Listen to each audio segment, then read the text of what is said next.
Haleluya, puji Tuhan, salam sejahtera Bapak Ibu, Saudara-saudari keluarga besar GPD El Shaddai Magelang.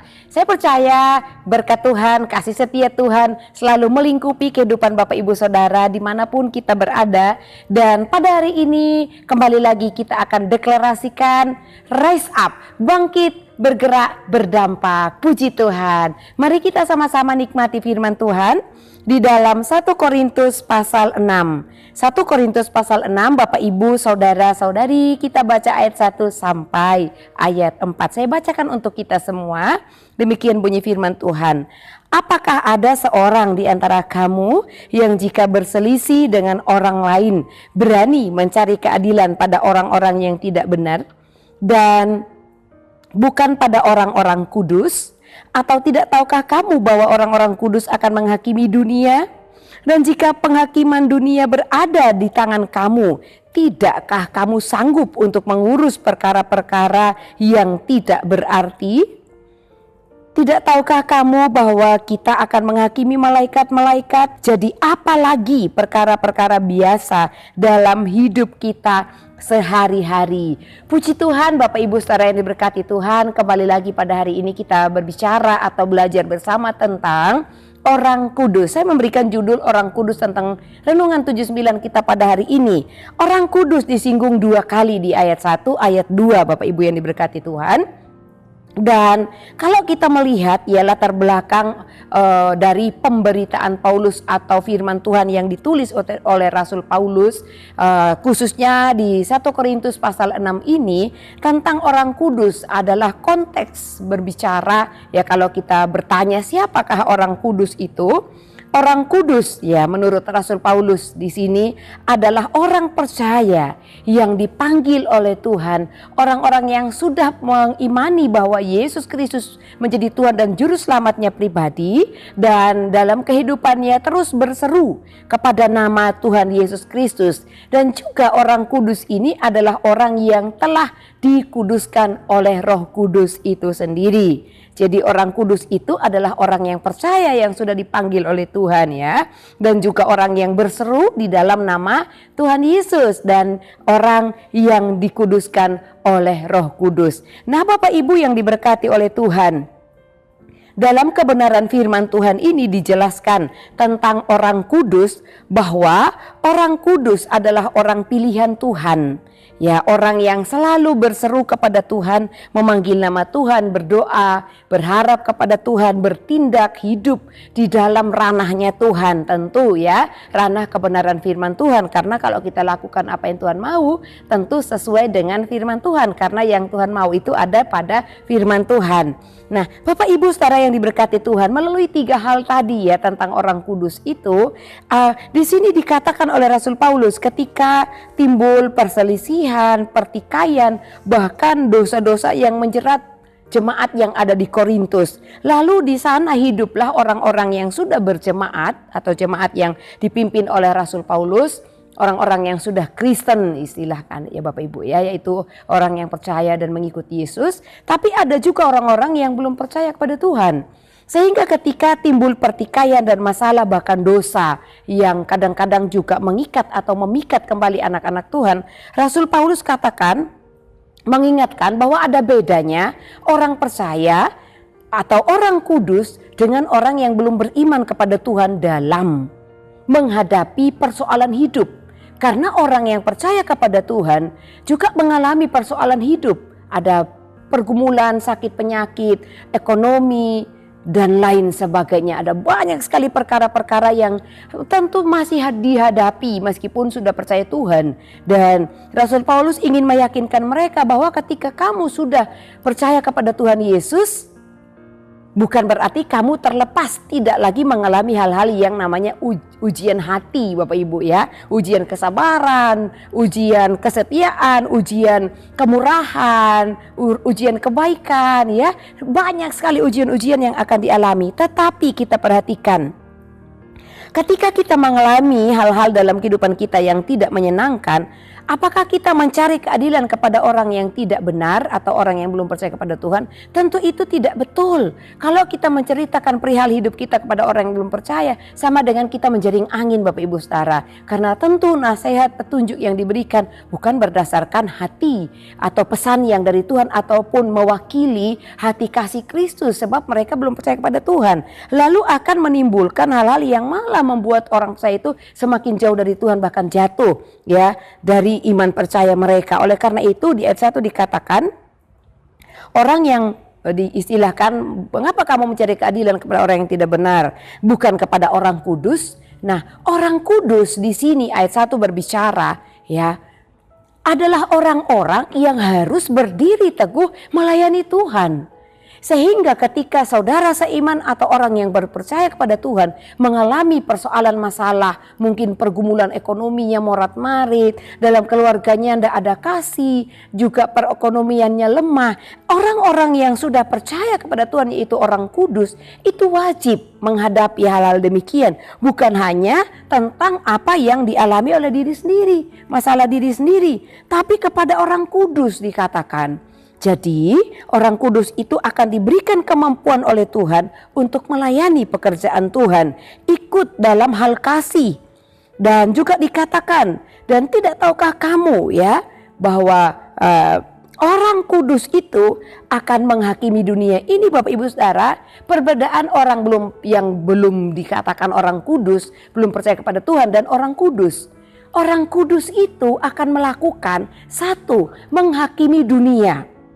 Akan turut menghakimi dunia. Ini hal yang wow, istimewa Bapak Ibu Saudara ya. Selain ketika kita beriman dan kita mengetahui bahwa ketika kita percaya kepada Tuhan, Tuhan akan juga menuntun, memberi kekuatan keluar dari masalah persoalan. Tapi juga orang kudus di ayat 2 ini, kita akan turut menghakimi dunia. Luar biasa orang-orang kudus. Oleh karena itu, tetapkan diri kita sebagai orang yang percaya kepada Kristus Yesus.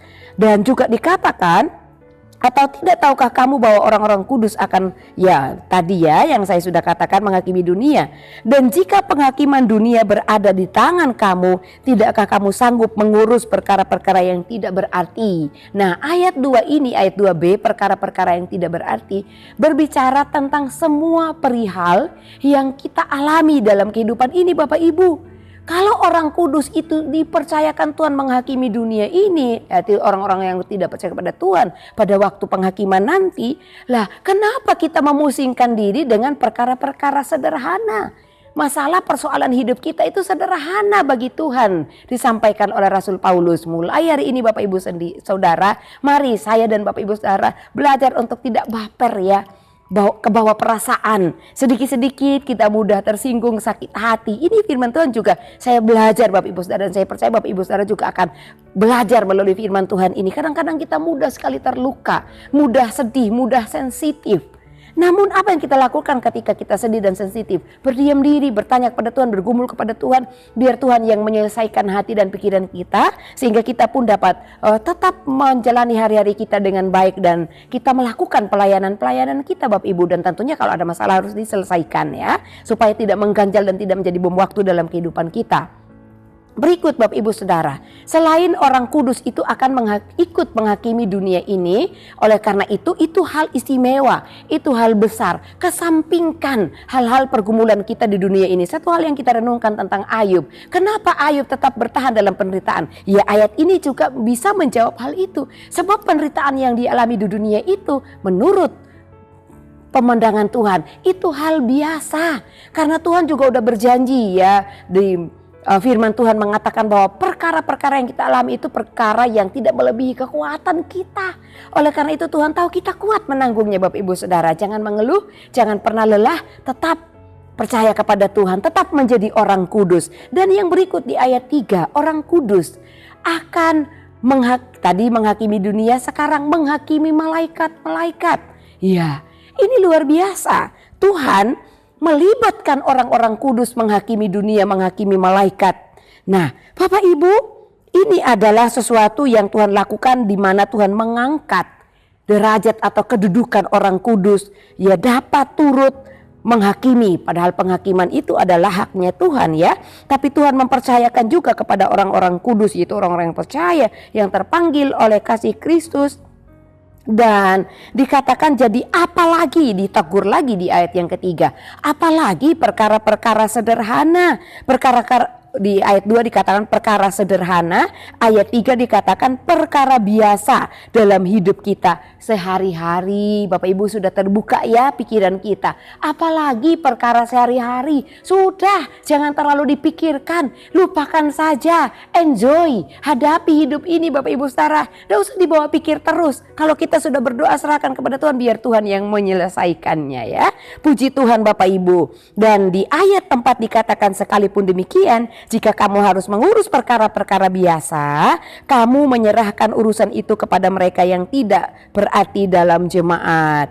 Dan Bapak Ibu di sini ya kita belajar untuk menganggap bahwa persoalan hidup, tekanan hidup, hal-hal apapun yang membuat kita mungkin wah saya lelah, saya capek, saya tidak suka cita dan lain sebagainya. Kita mau menyerah, putus asa. Ingat, hari ini firman Tuhan katakan itu perkara sederhana, itu perkara biasa. Sebab kita diberikan kekuatan oleh Tuhan sendiri melewati setiap peristiwa yang kita alami dalam kehidupan kita. Dan kembali lagi, orang-orang yang sudah terpanggil oleh Tuhan, orang-orang yang menyebut memanggil nama Tuhan, orang-orang yang sudah dikuduskan oleh Roh Kudus, mari berikan hidup kita untuk melayani Tuhan selama kita hidup dalam dunia ini. Jangan membiarkan oleh karena hal-hal yang sederhana tadi, hal-hal yang biasa tadi ya, mengambil sebagian waktu kita sehingga kita tidak dapat berpikir dengan baik, menguras tenaga kita, hati kita yang seharusnya berpikir tentang hal-hal yang mulia, hal-hal yang baik dan kita dapat lakukan untuk Tuhan. Semuanya hanya hilang hanya oleh karena kita memikirkan hal-hal yang sederhana. Oleh karena itu Bapak Ibu, jangan sampai kita kehabisan waktu hanya mementingkan, memikirkan hal-hal yang biasa, yang sederhana, perkara-perkara yang kita alami dalam dunia ini. Tetapi mari kita fokus kepada Tuhan supaya tidak kehabisan energi, tidak kehabisan kekuatan, tidak kehilangan pikiran yang bertumbuh, pikiran positif ke arah Kristus ya. Dan waktu yang Tuhan berikan biarlah itu kita gunakan untuk melakukan urusan Tuhan. Hidup melayani Tuhan, bukan urus perkara-perkara yang tidak menguntungkan bagi kehidupan kita. Puji Tuhan Bapak Ibu, mari kita bertekad sama-sama hidup dalam Tuhan, lakukan perkara-perkara yang menguntungkan, yaitu perkara-perkara dalam melayani Tuhan, mengesampingkan semua perihal yang tidak menyenangkan dalam hidup ini. Tuhan ada di pihak kita, dan apakah yang dapat dilakukan manusia bagi kita? Puji Tuhan, Tuhan Yesus memberkati. Kepada Bapak Ibu saudara yang setia mengikuti Renungan 79, kiranya dapat menjadi berkat bagi kita bersama-sama. Bagi Bapak Ibu saudara yang ingin menyaksikan setiap kesaksian yang Tuhan sudah lakukan dalam keluarga, baik mujizat, pemulihan, kesembuhan, dan juga Bapak Ibu yang mungkin mau atau punya kerinduan untuk didoakan, baik pokok-pokok doa tertentu yang Bapak Ibu ingin untuk dilayani, dapat disalurkan melalui chat WhatsApp di nomor 081327420088. Puji Tuhan, mari kita berdoa. Terima kasih Bapa yang baik. Hari ini kami mengucap syukur untuk kebenaran firman-Mu. Kami adalah orang kudus yang sudah dipanggil untuk percaya dan memanggil nama Tuhan, dan juga yang sudah dikuduskan oleh Roh Kudus. Terima kasih Tuhan, kami orang kudus yang turut akan ikut menghakimi dunia dan juga ikut menghakimi malaikat, dan oleh karena itu kami mau melayani pekerjaan-Mu Tuhan selama kami hidup. Dan biarlah setiap kesempatan, waktu, tenaga kami, energi kami, pikiran kami hanya untuk melayani Tuhan. Di dalam nama Tuhan Yesus Kristus kami berdoa dan mengucap syukur. Haleluya, amin.